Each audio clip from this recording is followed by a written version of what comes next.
Good morning mga mahals! So, happy Monday! Nandito kami sa shop. So, kung nakikita nyo, dumating na yung mga candle warmers namin from the supplier. So, pinatracking namin to, kaya naka-bubble wrap siya para mas secure din. Per candle warmer, meron siyang individual na box niya.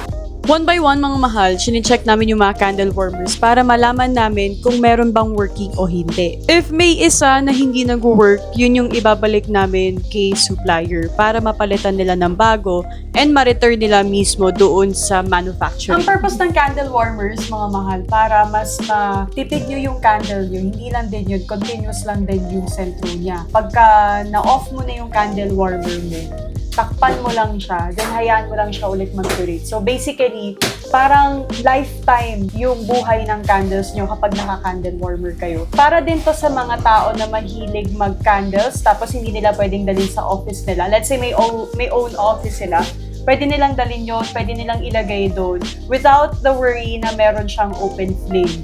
So, isa yun sa mga perks ni candle warmer. So pag nag-order kayo ng candle warmers mga mahal, may kasama ng isang bulb yan. So tip lang din mga mahal, pagkatapos nyong gamitin yung candles nyo, takpan nyo siya agad. Okay, katulad namin, pagkatapos namin i-candle warmer yung mga kandila namin, tinatakpan namin siya.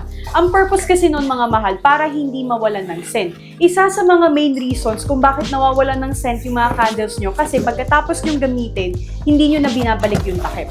Okay? So okay lang na magkaroon ng ganito kasi nga mga mahal, kina-candle warmer naman namin siya. So hindi naman namin siya sinisindihan.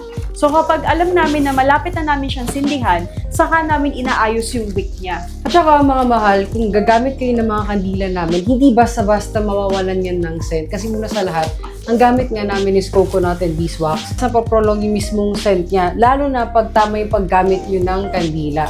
Kasi doon siya, mag-curate ulit yung scent niya, hahalo ulit yung scent niya sa mismong wax. Yun lang mga mahals. Like, share, and subscribe. Bye!